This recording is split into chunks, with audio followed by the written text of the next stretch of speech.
Hello, YouTube. It's been a long time since I've actually made a video, but I'm back, and I probably sound different, but it is me. Anyway, um, due to all the recent changes that were made to Engine 001 Game Creator, I figured I'd update my basic tutorials. So, I mean, the changes are the same in both MS Paint and Pro. I haven't looked at the platformer, point and click, or blank changes, but I do know for MS Paint and Pro that the changes are the same. So I'm just going to do Pro, call it tutorial,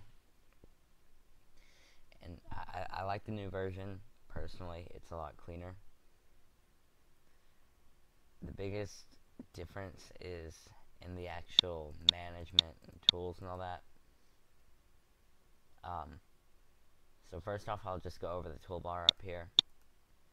One of the differences that you'll notice is in resources, you don't go down here anymore to import resources. You just go up to the top in resources and manage. Another new thing is that you don't make a new map directly through right clicking here. Instead, you'll go over here to where it says new, and it'll do that. And interfaces are now a separate tab, and that just makes it cleaner and makes everything connected. When you go down here, you have a lot of new options. I believe that wasn't even there at all, and it's just nifty little shortcuts to help you to look at the sprites that you have, to mess with your fonts and stuff. And I believe they just moved that from down here to up here, just to make everything easy. And I like that. It's a very nice change, especially considering that all the clutter that used to get down here. Then over here, most of it's just icon changes. There's no actual changes made to it, if that makes any difference. Just icons. There's a big difference when you go over into the objects and stuff. It's all in the setup. None of the actual defaults are different.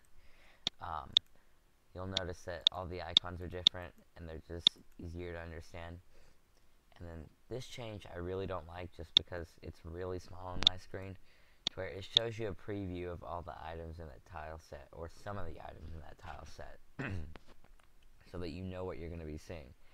And I just don't like this, because I had no problem with the drop down. I like the drop down, especially when you got clutter like in the lower objects. There's just so many things. But the bigger the game, the more clutter you'll get here. But if you're doing a small project, you shouldn't have an issue with those changes.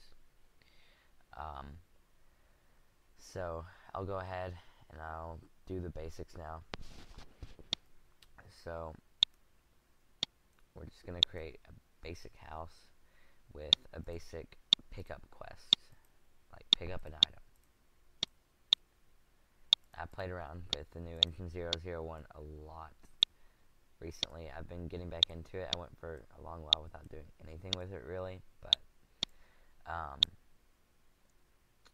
yeah.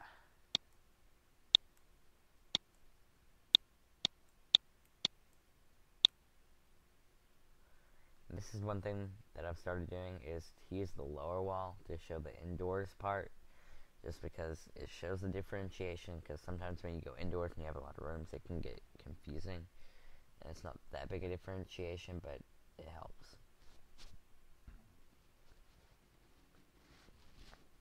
So I'm just gonna do these 2 rooms, and this room we're not gonna have accessible, and we're going to mess with the lighting a little bit. I know that probably shouldn't be the very first basic, but this is what I always do. If there's a room I don't want you to go into, but to be there, just get the dark lights and place them there, and it's eventually going to get completely black. And so once you won't see all these lights actually there, it'll just be a completely black room. And then to make sure they can't open the door and randomly walk in there, just go to required key, make it some item that they will never get, like wooden mallet. I know I don't use mallets in my games, so we'll go ahead and do the pickup quest now. Furniture 1. Get the bed here.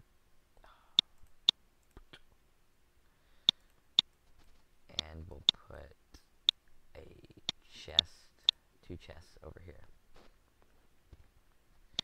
Now let's go ahead and save. Where's the save? Save starting map. Then we'll go to game settings. Player start area, we'll have it here. And go into right click starting map, go to properties, player enters, edit script, and I'm going to do this. I'm going to have it fade out. I'm going to have music start playing. And that's just because it creates an environment, and that's something that you always want to have in your games.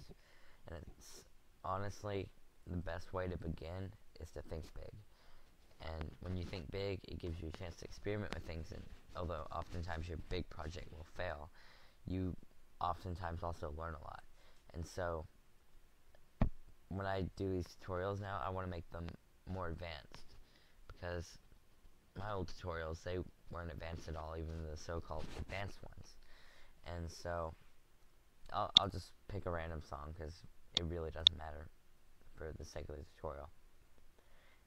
And then you want to let the music sit there for a second, so we'll do a 1.5 second delay.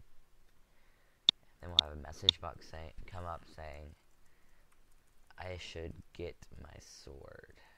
It looks like a dangerous day. And then have it fade in. And I just want to make sure that everything's working. I'm always very tedious with doing it. Every single little script change I do, I have to go and make sure it works before I go through and actually move on.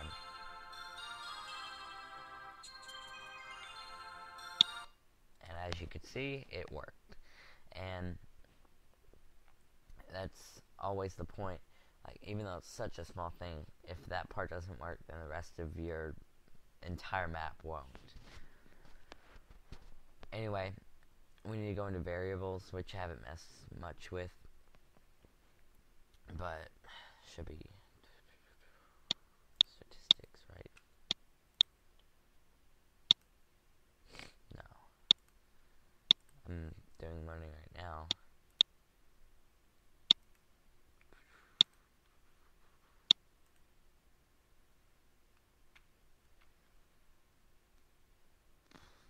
Oh my god. Yeah. This is always what happens when you don't mess around with things beforehand. So we're going to edit global variables and go to chest used 1. In case you want to have more than one, use the chest quests. I don't know why you would, but you know, you never know. So after it fades in, we want to go to system. I think it's under switch.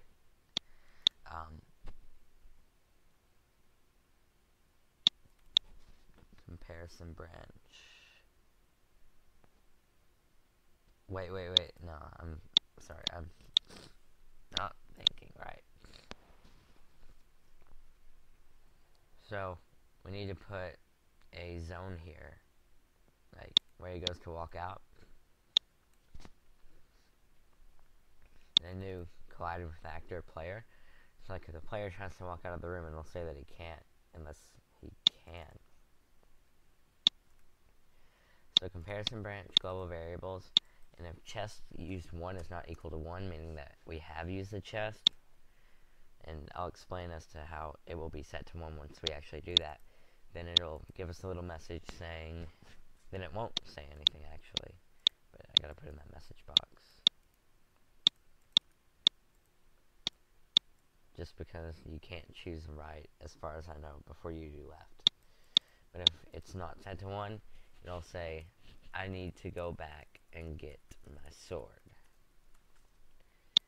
And then it will always say that until it happens and you get your sword. It's amazing, I know.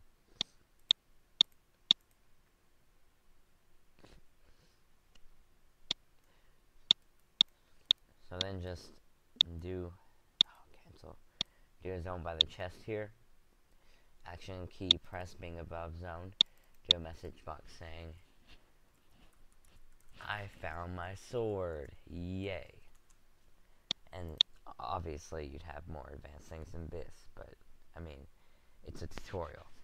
And so go to add and remove item, go to main, and you'll want to add obviously a sword.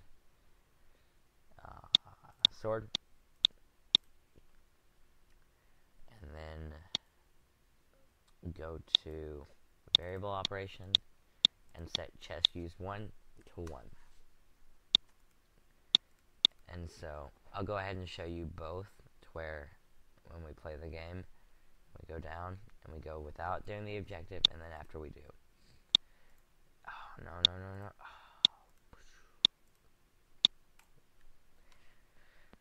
So the music will be loud, so I'll stop talking.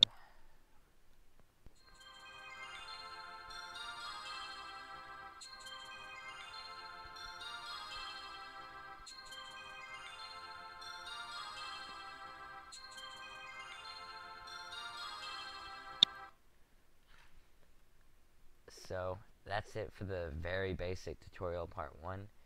After this one, we'll go into sort of creating the outside environment and creating a basic fetch quest, or maybe even going into a slaying quest, but that depends. So thanks for watching, and I'm back. So that's it for KOTOR Movie 12, and I will see you later.